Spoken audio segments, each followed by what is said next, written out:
Can you hear me? Hello everyone, my name is Michael Thomas. I am the MD at Darwin. Just before I start, all of you are aware that this is being streamed live on Facebook at the moment, right? So all calls are recorded for training and quality purposes. Obviously, yeah, we're streaming it today. Hopefully you'll get a lot of useful information to take back to your business as it is New Year. It gives us a really great opportunity to look at things afresh. So I'll get started. So good morning, Facebook. Good morning, FSB Expo. Today is the day when you make a resolution to improve your marketing and to grow your business. I know we all make resolutions that we never keep, but today I'm going to make it so simple that you can take little steps to make a real difference to your business. So, who am I? As you can see on here, I'm quite an innovator. I came up with the headband telephone in early 1990s. I was 8. I also started my own lemonade stand. I was born with tight hamstrings, so I kind of realized at a very early age in my life that the odds of me being a professional footballer, rugby player, basketball player were fairly unlikely. So for me, becoming an entrepreneur was being competitive, being extraordinary. And I set up my lemonade stand, and I made profit in my first year. Extraordinary start to things. From there, I kind of knew it's what I wanted to do. And I've always been interested in data science and learning about how information can make us better, whether it's better at something, or better business people, or better businesses. So very much that flavor comes into our brand, Darwin. We were set up in 2011, and since then we've won multiple awards and helped businesses grow using data to make real marketing decisions. Okay, so we use evidence. What is evidence? Well, essentially, we use data, online marketing data, so information about what consumers want, who competitors are, what industry dynamics are, to make decisions that are more effective and less risky than perhaps if you'd used a bit of guesswork. Our guiding principle is that measurement is key to success. And we used two other sort of sub-principles, as it were, efficiency and effectiveness. Efficient in that we help companies be found by customers in the most efficient way possible, and effective in terms of generating a positive return on investment and measuring every penny spent. Okay, here's what we're going to cover today. First of all, we're going to look at what makes marketing powerful. Then we'll look at the importance of marketing strategy to drive powerful marketing. Then we'll look at how marketing as a landscape is changing because of technology, because face it, pretty much everything is changing because of technology. And then we'll look at how information can help you to succeed. And I'll give you a couple of steps to walk away with and to apply to your business. Okay, so what makes it powerful? Well, the first thing is powerful marketing is goal-driven. We outline clear plans, clear objectives that drive success, and clear tone of voice and brand are key to that. What I mean by that is there needs to be a consistency for any business and any marketing activities that they undertake. Clearly, marketing must generate awareness, it must generate a return on investment, and it must be measurable, so measurable growth. Because if you identify what works best for your business, in terms of marketing activities, you're going to do more of it, aren't you? So that's the key to powerful marketing. Here's a simple 3-step approach. First, we start with planning. So planning looks at strategic objectives. What is it? Given that it's a new year, it's a great opportunity to think, what is it I want to achieve, not only as a business, but as an individual? And then we build a plan to get to that point. So you think of a finish line, you think of a marathon runner, you think of training. The training gets you to a point where you can run that marathon. Inevitably, the key to it is deciding on where it is your customers actually are. And in a B2B context, it tends to be slightly different, generally speaking, than B2C. But certainly, you can look at where your customers are and then execute your marketing activities accordingly. The key, as I say, and the word that you walk away with, I hope, is the word measurement. Measure everything that you do. Because the way technology is these days, you should be able to measure what it is you're getting out of your marketing investment. And if you can't, what are you doing? And then inevitably, once you identify what works best, you'll repeat it. First, I'll talk about how a small business like us became a global success. In 1982, this brand was just an idea. In 1987, this brand was launched. I hope you're all thinking, what is it, right? And in 1987, it was launched with a clear strategy. They identified that throughout the 80s and 90s, things were rapidly changing, and they constantly pioneered different ways of marketing their business. It's Red Bull, by the way. Did anybody watch the Red Bull jump from the edge of space? How many hands? Majority of you? Yeah. And that was effectively our modern day moon landing. And they owned it. That is Red Bulls, and that is online forever. 52 million people watched on YouTube alone as it happened. I remember getting quite scared, actually, when he started spinning. I thought something was going to go wrong. Thankfully, he did it. Anyway, the real sort of impact of that activity for their business, within 6 months, they'd increased their revenue by 7%. That equates to $112 million. And the beauty of on-demand content, like YouTube, like any form of on-demand video, is that anybody can watch it whenever they want to watch it. So that piece of marketing material is there for you forever to use as a tool. So, in terms of looking at traditional, how has traditional changed? Unfortunately, okay. In terms of traditional, 96% of newspapers, according to a US study, are in decline in terms of circulation. And the reason behind that is the on-demand revolution. We now consume content where we want, when we want, how we want. Not only on computers, but on mobiles and tablets. And it's certainly been difficult for the industry to cope, to change. For advertisers, what this loss in circulation means is a decreased reach. You can't reach as many potential customers. Traditional marketing tends to be quite cost prohibitive for small businesses, but certainly with a decreased reach and the growth of online, it's a significant shift. It's a game changer. Now, the Daily Mail recognized this fairly early on, and they actually started moving from print to online. Whether you like the Mail or not, it was a clever move. Their circulation online is 10 times that of their print now. And actually, at one point in 2012, they were recognized as the top publication that moved from print to online. What it means is, for you as advertisers, as businesses, the data that they gather in terms of what their users do, what content they're interested in, is valuable to you as advertisers because they help you put your products in front of people who are most likely to buy that product based on their behavior and interests. So things have certainly changed, and in my view, for the better. Things are much more targeted than they used to be. Digital certainly changes everything for businesses. Now we're going to look at the online world a little bit further. 97% of digitally savvy users now use online media to shop locally. 97%. Now, effectively, they will look at things like offers, vouchers, reviews to make purchasing decisions locally. And quite often, prices.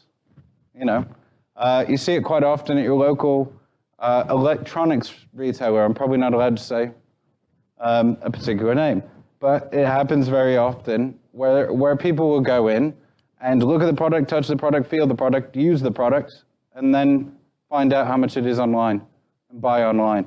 So that change is certainly something that is not reversible. It's an irreversible shift. And in fact, smartphones now are used more often than desktop devices for browsing. And that's according to Google. So digital is targeted, measurable, and scalable.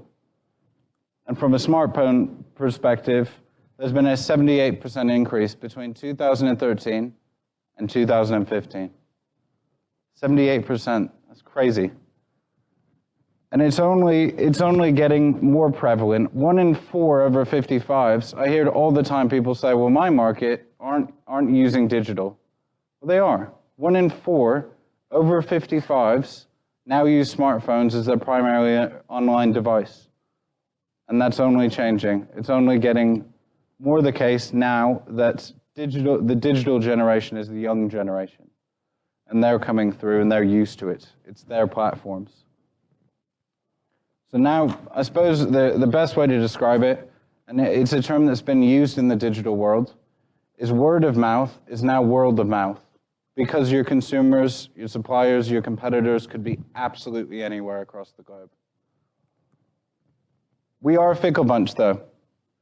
On smartphones and on desktop devices, if a website does not load within 3 seconds, apparently, nearly half of us leave. 40% of us will leave a website simply because it doesn't load in time. It's crazy. And of course, what it means is not only does your website need to be mobile friendly, because Google now favors websites with a mobile friendly experience, you also have to work on looking at how it runs, how it behaves, how people interact with it. Because we are a fickle bunch. We have a lot of things to do. We're busy, busy, busy people on our devices. So the key is making sure that you have a clear strategy on how your web presence and your online presence is going to look and feel for consumers. Clearly, understanding consumers is crucial. Digital is inevitably the future, and the impact is, with digital, we all have the opportunity to make the most of a new competitive advantage. Smart data analysis is what we do at Darwin. So we'll grab a piece of data. Depending on what your business is, we'll make it meaningful, contextual. If you have a particular target market or have a particular objective, whether it be growth, profitability, revenue, etc., we will tailor the data to work with you and ensure that we can help you measure your growth in real time. And smart data analysis allows you to strategize and plan in a very simple, straightforward way, because the more information that you have, rather than doing guesswork, for instance, saying that we're busy at certain times of the year, I think, the more information that you have in planning, the less risk there is in the planning that you do, the more certainty, which increases confidence in your business and confidence in your growth, in your prospects. With data, you can do so much to differentiate yourself from your competitors and find out what your customers really want. We'll show some examples in a moment. Here is an example of a client who we represent, and we built an integrated digital strategy. They're called My Perfect Eyes. It's a fantastic product for women that helps you become more youthful or feel more youthful. Now, what we did was built an integrated digital strategy to understand what it is our customers wanted, who they were, and how to communicate effectively with them. What we got is effectively coverage in the mail online, a lot of online advertising activity, and various social media and digital activities. As customers, we identified that our customers were women. They were between 45 and 55 years of age. They liked dogs. They had a preference for dogs over cats. They liked home decor. They loved watching TV dramas. You know, the range of data we can get, including where they like to go on holiday, is the Canaries in this case. One product is sold every single minute globally of My Perfect Eyes. And this is down to understanding customers and making sure that you get as close as possible to them, care about them, listen to them, and build relationships with them. The key for us was not only advertising, but building a great community of people with a product that people seem to love. The next example is MailChimp. How many people are familiar with MailChimp? How many use MailChimp? Okay, about 50% of those who raised their hands. That was a rough guess. In 2000, MailChimp was an idea. Two guys had come up with the idea. It was a side project for them. In 2006, they saw that the web design industry was really taking off. They then decided to start MailChimp seriously and look at growth. What they've done is focused on small businesses rather than enterprise businesses, as most of their large competitors have done. So large competitors have thought, let's go to big companies, get lots of volume. MailChimp took a different route. They wanted to get ridiculously close to small business owners, understand what they wanted, understand the features that they need, and turn them around faster than anybody else. What it's meant is the impact, by the end of 2016, they're forecasted to turn over near enough $400 million. And they've not had a penny of venture capital money. They've avoided that. A lot of the dot-com companies took it, they didn't, because they wanted to build it. And they've done a phenomenal job. Do you know your customers this well? Well, truthfully, in a survey conducted recently, 90% of businesses got it completely wrong. They did not know what their customers wanted in both B2B and B2C sectors.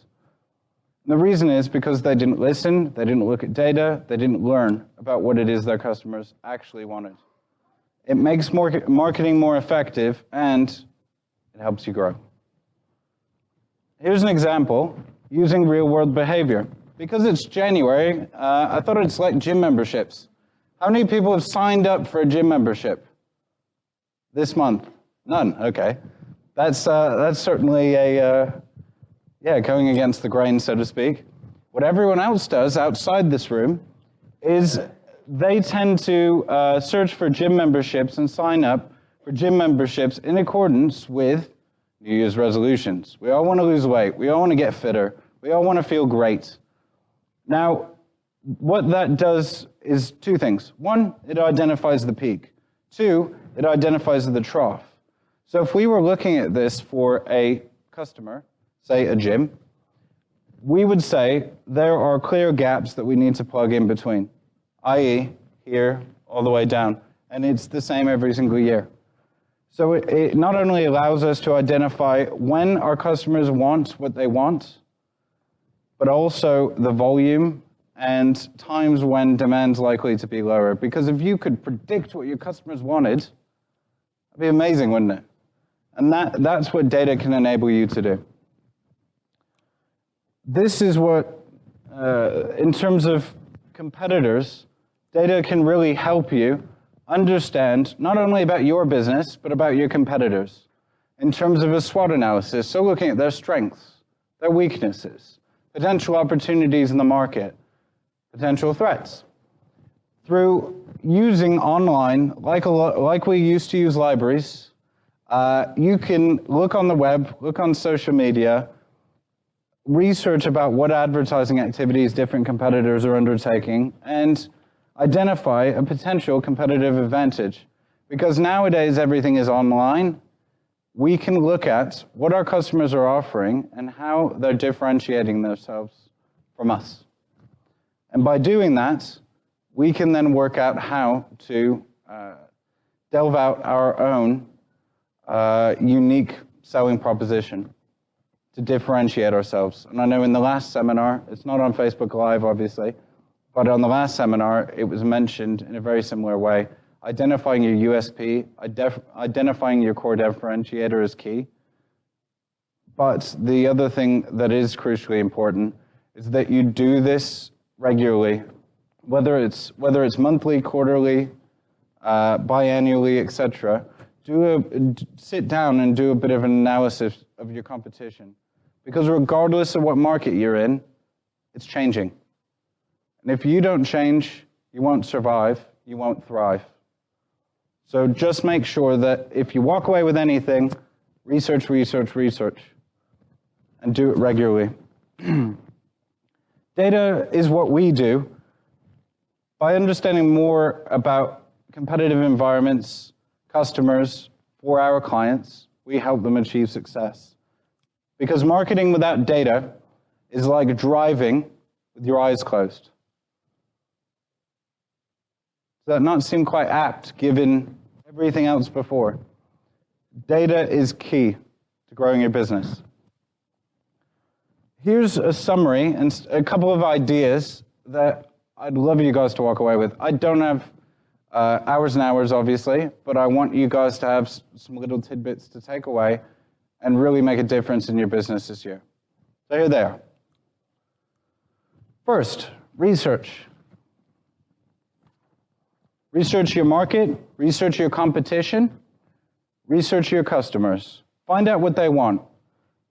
Identify new opportunities, and they'll come organically through this research. Frequently, we do it. Not just for ourselves. We do compare ourselves against our competitors, but we do it certainly for our customers as well. We'll sit down and look at the market. What's going on? What's changing? How do we stay ahead of the change? In terms of planning, what is it you want to achieve? Not only with your business, but for yourself. How are you going to measure that? What methods are you going to use to do that? Marketing is all about planning. You've got to identify what it is you want to achieve. It's just like New Year's and weight loss. If you don't decide on a weight target, A, you're not very motivated because you don't know what the finish line looks like, and B, it's very difficult to plan how you're going to achieve that goal. So make sure it's measurable, whatever it is. And key to that is using online tools to identify what is going on in your market and how you could benchmark yourself against industry competitors. There are various tools out there that you can use to look at industries. If you Google industry dynamics, industry statistics, things like that, you can find free tools that'll help you work out what the norms are in your industry. And it'll give you a tool to sort of benchmark yourself. Am I being realistic? Does it make sense? What are my competitors doing? What can I expect to achieve? Etc. Then the fun part. This is where, as entrepreneurs, you get a bit excited. You have a great plan. You put your passion across for your product, your service, your brand, and you execute these ideas where your customers are. And once you've put your product with your core differentiators in front of customers where they want it, when they want it, you then need to measure what works best. Because my mantra is, once you identify what works best, you'll do more of it. So just make sure you constantly measure. I'm an obsessive measurer. I'm OCD about measurement. And the key is making sure that you just take that mantra as well, because it really works. And it's quite fun. It's quite an interesting way to measure progress. Once you measure progress, you start to see success. I thank you very much for your time today. And I certainly don't want learning to stop today. As I say, it's only a brief opportunity for us to be together. If you go on homeofdarwin.com, we're offering an online self-help academy where we will fire out loads of ideas, tangible ways you can improve your business. Thank you very much, Facebook Live, and thank you to the FSB.